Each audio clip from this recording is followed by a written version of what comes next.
मुझे लगता है कि आज सुधांशु जी ने ठीक से होमवर्क नहीं किया है। होमवर्क किया होता तो शायद बोलते नहीं मुलायम सिंह के बारे में। भाई आशुतोष जी को कोई व्यक्तिगत टिप्पणी करने की जरूरत नहीं थी, हमसे करें होमवर्क करके नहीं आए, खुद तो देखा कि नहीं आए। भैया अपोजिशन लीडर को पूरा बोलने दिया गया, प्रधानमंत्री जी को बोलने नहीं दिया गया। मतलब चश्मा हटाइए सर। हकीकत यह है कि अपोजिशन में बाकायदा 1.5 घंटा जलवाए जलाल से बोले, अनाप शनाप बोले, राहुल गांधी सबने सुना, खड़गे जी बोले सबने सुना, प्रधानमंत्री जी के बोलने के दौरान पूरी तरह नारेबाजी होती रही। लेकिन ये सवाल तो आशुतोष जी राहुल गांधी से भी पूछा जा सकता है। जनेऊधारी हिंदू जो बन जाते हैं, जो उठाकर घूमते हैं शंकर जी को, पूरी ठाकुर को के साथ कांग्रेस ने क्या क्या किया है?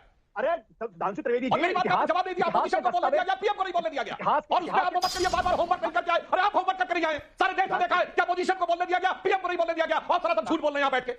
फिर मैं कह देता हूं, बोलिए, अरे मत करिए, सारे देश को बताइए किसको नहीं बोलने दिया गया। फिर मैं बोलता हूं जहां तक बाल बुद्धि की बात है, मुझे तो बड़ी हैरानी हुई इस बात को लेकर।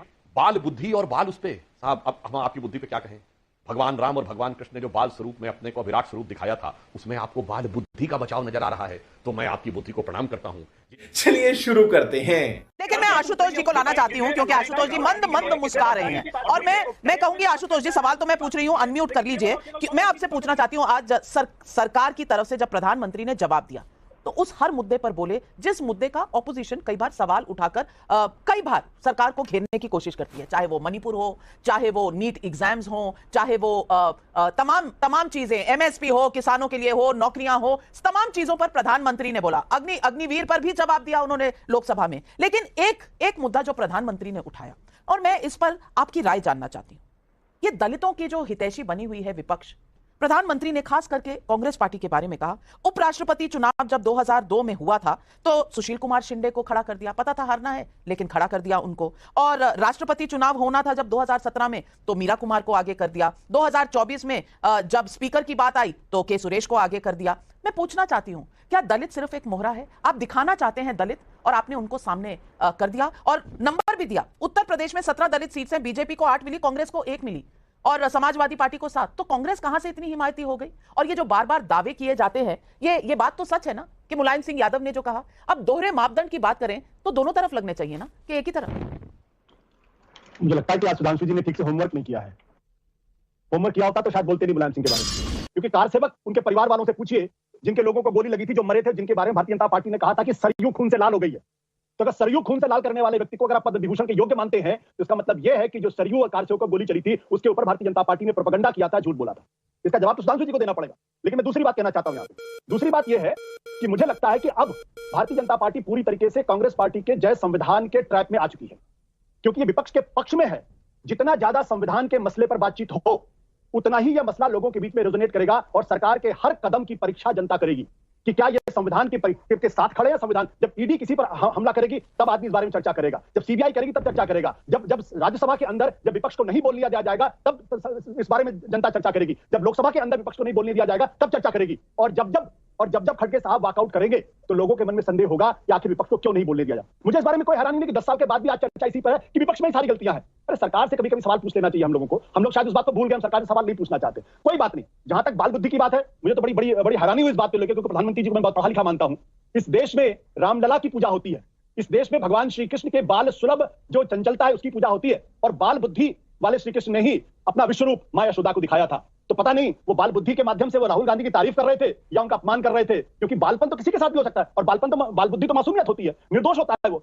तो मुझे लगता है प्रधानमंत्री जी चुनाव में गहरी हार के बाद से कहीं ना कहीं गलत सलाहकारों से जो घिर गए हैं और उनको गलत चीजें कहलवाई जा रही उनसे।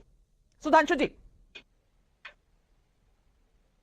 भाई आशुतोष जी को कोई व्यक्तिगत टिप्पणी करने की जरूरत नहीं थी, हमसे करें होमवर्क करके नहीं आए, खुद तो देखा कि नहीं आए।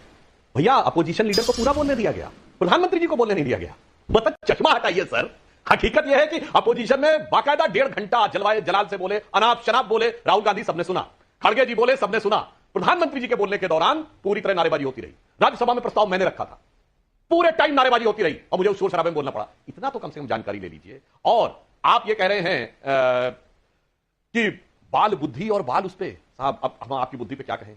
भगवान राम और भगवान कृष्ण ने जो बाल स्वरूप में अपने को विराट स्वरूप दिखाया था, उसमें आपको बाल बुद्धि का बचाव नजर आ रहा है, तो मैं आपकी बुद्धि को प्रणाम करता हूं। जिनके लिए कहा गया था कि जिनके रोम रोम में अनेक ब्रह्मांड दिखाई पड़ते हैं, वो जो हैं यशोदा जी के गर्भ में आ गए, तो और उनके बारे में भगवान कृष्ण के उस स्वरूप में गजब है साहब, राहुल गांधी के बचाव में किस सीमा तक। अरे महोदय, आप तो वरिष्ठ पत्रकार हैं, इतना लोकेश जिंदल नहीं गए जितना आप जाके उनको डिफेंड। आप अपनी बुद्धि का प्रयोग बुद्धि विलास के लिए करिए सर, इन लोगों की चीजों को डिफेंड करने के लिए नहीं। और मैं तो कहना चाहता हूं, आपने तो हमारी बात का जवाब ही नहीं दिया। मुलायम सिंह जी को तो हमारी सरकार ने दिया। मैंने छाती का रक्त पिला पाले विदेश के क्षुधित लाल, मुझको मानो में भेद नहीं, मेरा अंतस्तल विशाल, पर उन्होंने लिया।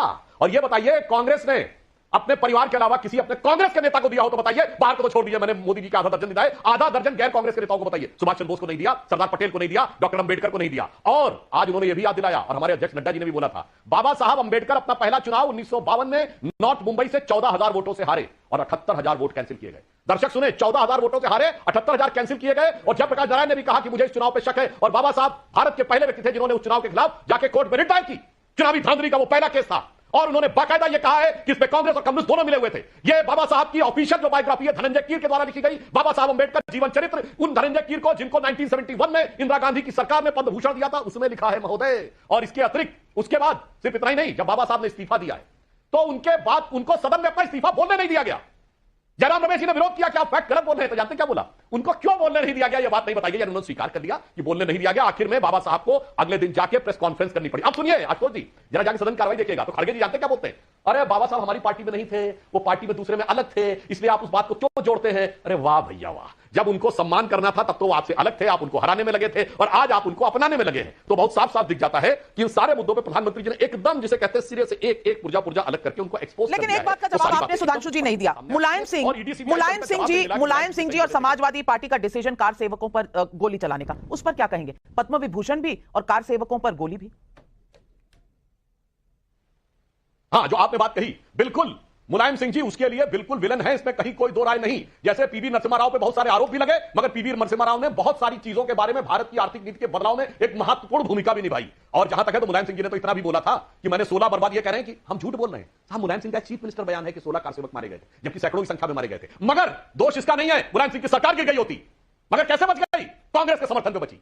मैं दर्शकों को याद दिलाना चाहता हूं, निश्चित रूप से आशुतोष जी को याद होगा 425 की विधानसभा होती थी, 180 सीटें जनता दल की थी, और वो 56 सीटें जो बहुत से हाथ उठ रहे हैं, बहुत से हाथ उठ रहे हैं। पहले आशुतोष जी, फिर विवेक साइलेंस जी आ रही है। आशुतोष जी, देखिए, मैं कहता हूं कि सुधांशु त्रिवेदी जी आज होमवर्क करके नहीं, यार ऑन रिकॉर्ड कहता हूं, मैं डंके की चोट पर कहता हूं, इसलिए कहता हूं कि सुधांशु जी का मैं बड़ा सम्मान करता हूं, बड़े पढ़े लिखे आदमी हैं, लेकिन आज अरे मैं अब मुझे बोलने दीजिए। सैकड़ों कार सेवकों को गोली मारने वाले शख्स को आपने पद विपक्ष को बोलने दिया गया कि नहीं? अभी तक झूठ मत बोलिए सर। आपने नहीं बोला, सैकड़ों कार सेवकों को गोली मारने वाले व्यक्ति को आपने पद्म विभूषण दिया है। कहां है आपके हिंदुत्व को लेकर आपकी प्रेरणा? उन कार सेवकों के परिवार वालों से पूछिए। तो मेरा कहने का मतलब यह, या तो सैकड़ों कार सेवक नहीं मारे गए, आपने कहा 16 मारे गए। तो ये जो द्वैत है भारतीय जनता पार्टी का कि कर्पूरी ठाकुर को आपकी सरकार ने क्या क्या नहीं गालियां दी हैं। लेकिन ये सवाल तो आशुतोष जी राहुल गांधी से भी पूछा जा सकता है। जनेऊधारी हिंदू जो बन जाते हैं, जो उठाकर घूमते हैं शंकर जी को, कर्पूरी ठाकुर को के साथ कांग्रेस ने क्या क्या किया है?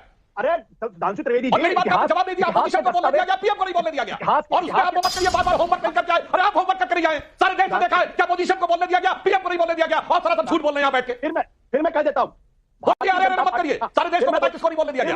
फिर मैं बोलता हूं, भारतीय जनता पार्टी के प्रखर प्रवक्ता सुधांशु त्रिवेदी आज अपना होमवर्क करके नहीं आए हैं। या तो सैकड़ों कार सेवकों पे गोली नहीं चली, सरयू खून से लाल नहीं हुआ, और ऐसे व्यक्ति को आपने पद्म विभूषण दिया। दोनों चीजें सच नहीं हो सकती है। या तो सैकड़ों करने वाला आदमी खलनायक है, अगर खलनायक है तो उसको आपने पद्म विभूषण दिया। ये जो राजनीति है भारतीय जनता पार्टी की, कर्पूरी ठाकुर, ये जो राजनीति तो सब जगह चल रही है आशुतोष जी, आपको विपक्ष में ये राजनीति नहीं दिखती? मुलायम सिंह नायक है कि खलनायक है आपकी नजर में? मुलायम सिंह आपकी नजर में खलनायक है कि नायक है? वो गलत किया, मगर सच बोला या झूठ बोला ये तो बोलो भाई। मुलायम सिंह ने सच बोला या झूठ बोला ये तो बोलो। भाग्य नहीं, होमवर्क नहीं, जो सामने वाले उसका जवाब दीजिए। बोलिए, मुलायम सिंह ने सच बोला या झूठ? बोलो, सच बोला या झूठ बताओ। फिर सुधांशु जी से मैं कह देता हूं, भारतीय जनता पार्टी के प्रखर प्रवक्ता सुधांशु, फिर भाग रहे हैं, जवाब आप नहीं दे रहे आशुतोष जी।